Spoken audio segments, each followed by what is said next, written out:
a show that tackles the big issues affecting the BVI and the rest of the Caribbean.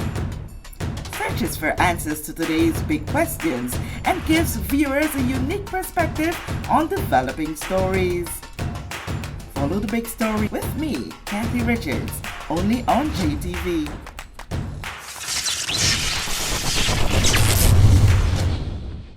This show is brought to you by the National Bank of the Virgin Islands, Cyril B. Romney Turtola Pier Park, NV Salon, Nail Spa and Barbershop, Tisley Cross Deliciously Smooth Cider, and Digicel, simply more speed, reliability and entertainment. Plug into Digicel Plus and get even more entertainment with Disney Plus included. The best of Disney, Pixar, Marvel, Star Wars, and National Geographic all in one place. Whenever you want, plug into Plus to enjoy Disney Plus and much more with a home fiber bundle. Sign up today. Digicel Plus.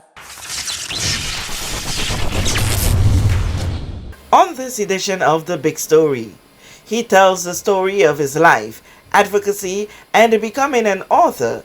Mr. Don Martin, guest speaker at the Rotary Club of Central Tortola, September 1, 2022. The Black Man, White Industry, the book that I written, like everybody to know who I am and actually where I'm from. Even though I talk funny, okay, my parents, my father is from Soldier Hill, Tortola.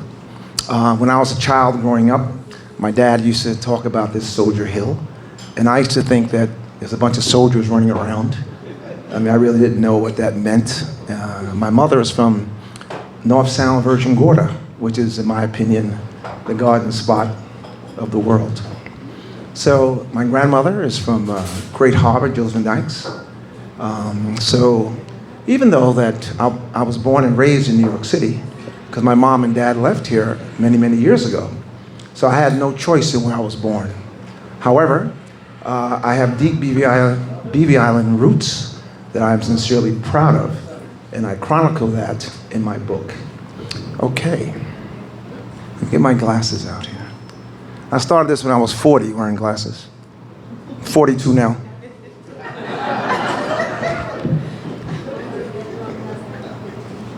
Okay. Ladies and gentlemen, Black Man, White Industry is as the title states, those were the facts.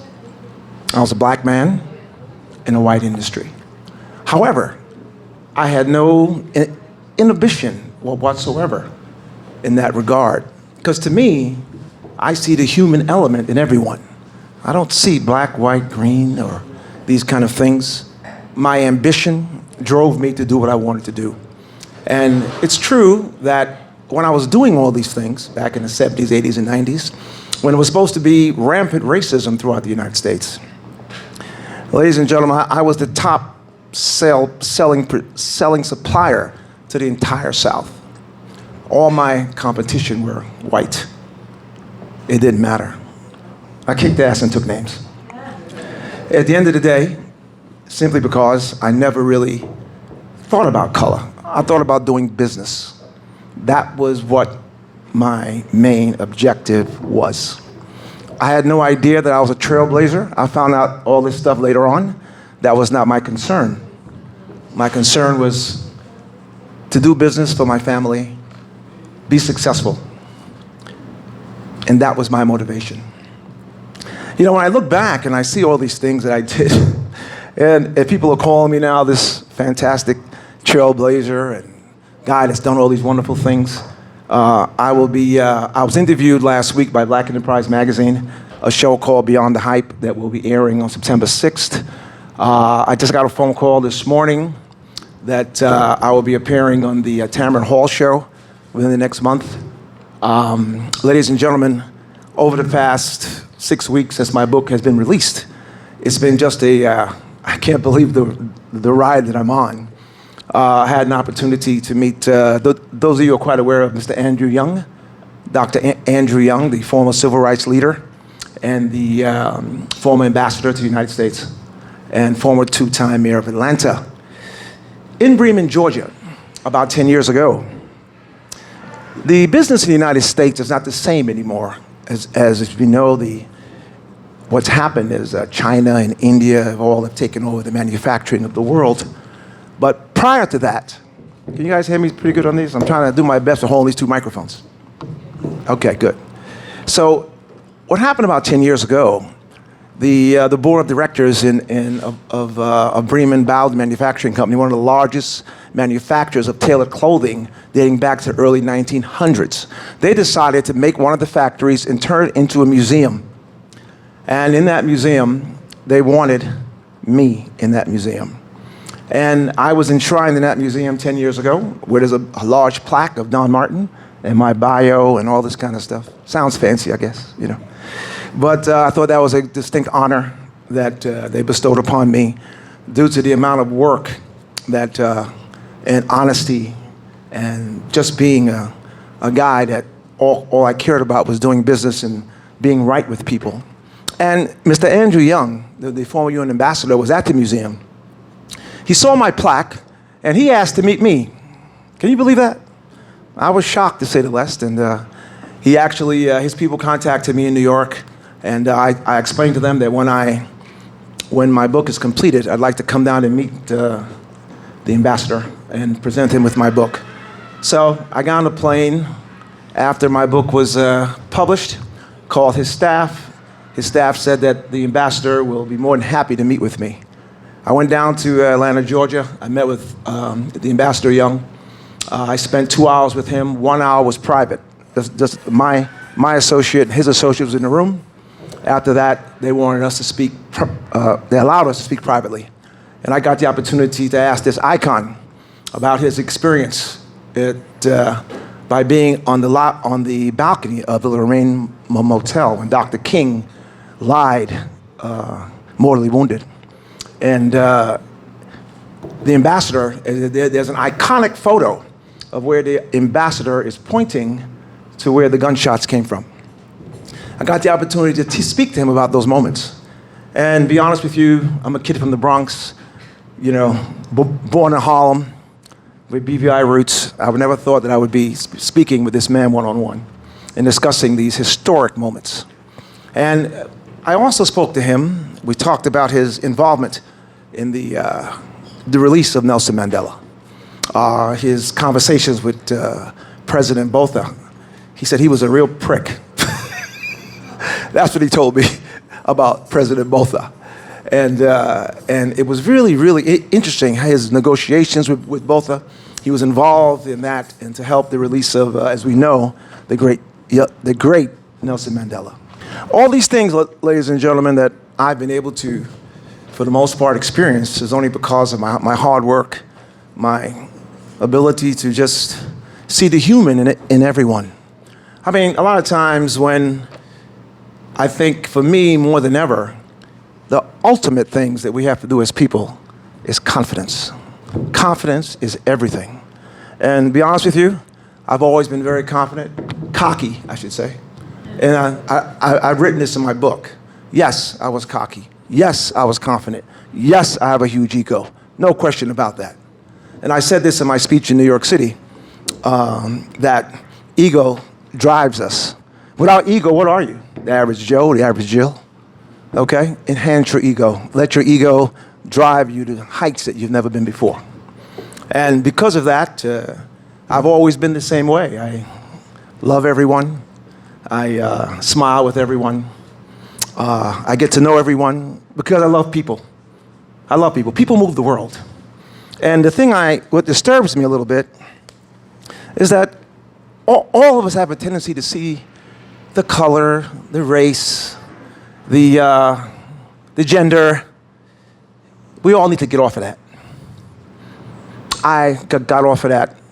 I didn't get off of it. I was never on it. All I care about is the human element.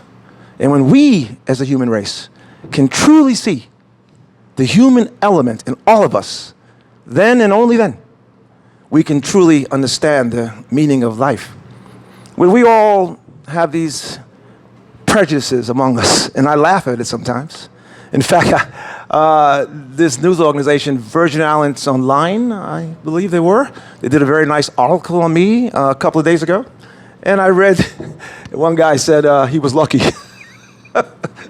One guy said I was lucky. I mean, that kind of stuff really doesn't bother me.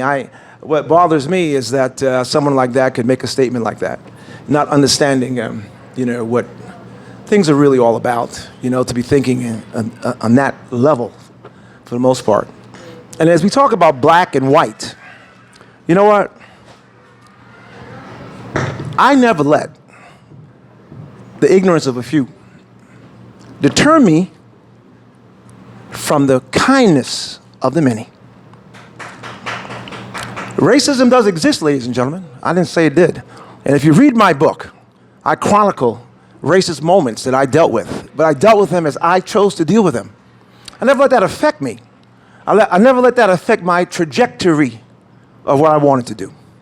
Because I look at racism as an ignorance, not a prejudice, but an ignorance. And I always believe that I call this looking down from above. So when anyone shows me those characteristics, they're below me, I'm looking down from above.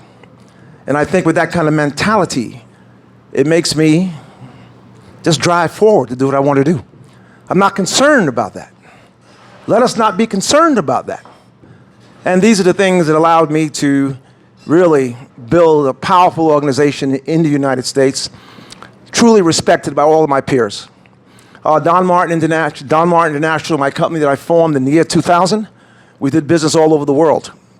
I had the opportunity to meet the president of Uruguay back in 1988, actually. Shook his hand, hung out with him.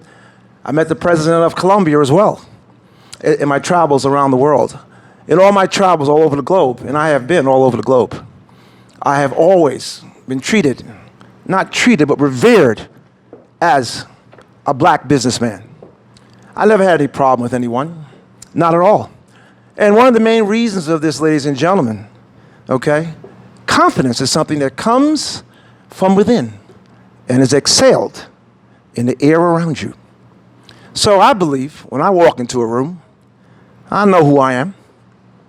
You're gonna know who I am as well. I don't have to say anything. I have to say one word. Respect is given by what comes from within you.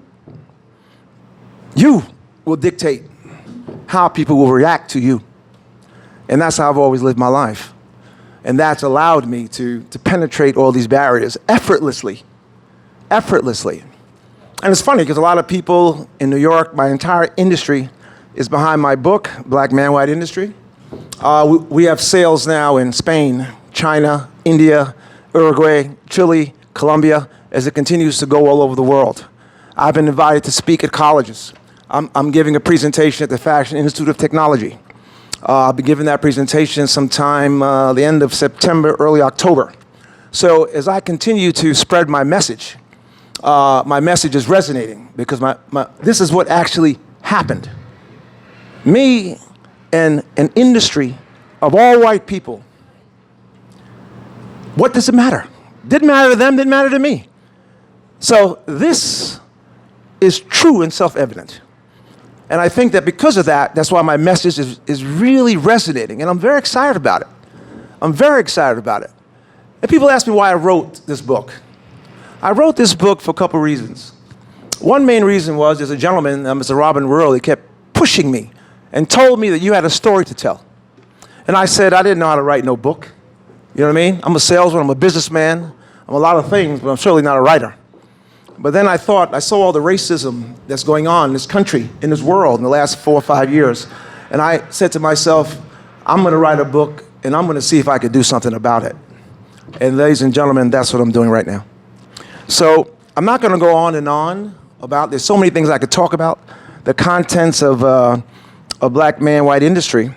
It's a book that talks about sales, it talks about marketing techniques, it talks about so many different things, about fashion and where fashion begins. Let me talk a little bit about fashion, because a lot of people realize where fashion begins. Fashion begins with the actual yarn, the textiles, the fiber. The fibers sometimes are natural, sometimes they're man-made. In order to weave a piece of fabric, I've been in mills all over the world, and it's amazing between the yarn, the spinning, the tops, the weaving, the finishing. People have no idea what goes on with all of that before you actually get to a finished garment. There's so much involved in the textile apparel industry. And back in the early 80s, as a young black man, I was making that happen. And it was okay, it was cool, traveling the world, hanging out in Paris and London and having a great time. And I had a good time as well, okay? Part of working hard is playing hard, all right? And I played pretty hard, had a great time. I have no complaints about that whatsoever. But if you're gonna be successful, you may as well have a good time as well. And anyway, right now, as far as where the book is going, MR Magazine, which is the #1 magazine of menswear, gave me a raving review. And I was so proud. This is after my New York launch. The review said that the editor-in-chief said that she liked the book so much, she read it twice. She liked it so much. Because my message, my main message in this book is that we just don't know each other. We just don't know each other. I would like people going forward, and I said this in my speech in New York, talk to people that don't look like you. Don't always talk to people that look like you. If everybody talked to someone that don't look like them, that means we can educate them and they can educate us. And when that happens, we all become more of a family because we get to know each other as human beings. The human element takes precedence in what we do in our daily lives. So ladies and gentlemen, on that note, I just wanted to give you guys a overview of my book. I have a lot of books coming in here within the next week. And I think that people are saying that my book is starting to become required reading from entrepreneurship perspective. I wrote emphatically, sometimes when we have a boss, and our boss is the one bossing us around and telling us what we have to do, and then we think that, you know, that's the be-all and end-all. I say no. I say you can be better than your boss. That's what I believe. I really do. I believe you can. That's what I believed. I strongly believed in myself to the point of I never cared about what anyone said. I never did. I also believe in talking to myself. Does anybody talk to themselves? I talk to myself and I answer myself. I do, and I have no problem with that because there's no one going to drive me better than me. So if I tell myself I'm the best, I believe that I'm the best. Even though I'm not the best, okay, in my head I am. And that drives me to do what I want to do. And I think that's something that we all should think about. You know, talking to yourself is healthy. It's not bad. Anyway, I'm going to read one passage from my book, a small paragraph. Sean told me to keep this short. 267. You're supposed to read at these things, but I wrote the book, so I don't have to read. I can just talk it. Hold on a second.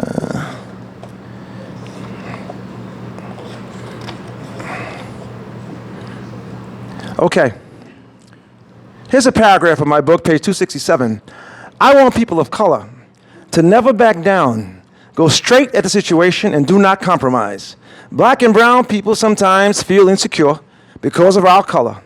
I had some of these feelings very early on in my career, but eradicated them quickly and never looked back. It is more important to be respected than liked. In my speech in New York, my guest speaker, Mr. Robin Worley, stated that Don was both respected and liked. People can now have a genuine relationship with you once they like you. No, once they respect you, excuse me. That's one paragraph. I'm going to read the end of this story right here. All of the companies that I competed with, I have the tremendous respect for because I knew all of the work and sweat it takes to be successful in our business. I wasn't the largest company and not the smallest either. I was a significant player in this industry for 35 years, and I'm certain that all of my competitors and customers alike will attest to that. Whether they liked me or not, I was a force to be reckoned with. I would like to thank all of you for reading the story of textiles and men's tailored clothing through my eyes.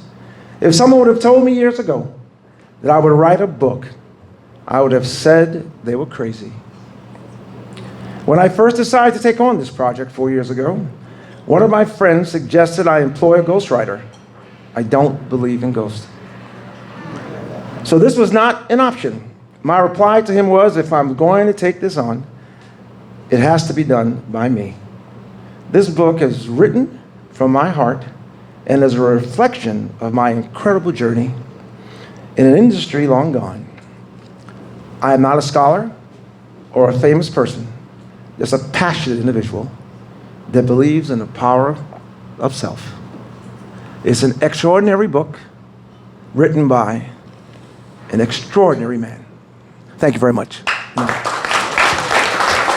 I want to thank you so much for joining us for this edition of The Big Story. I'm Kathy Richards.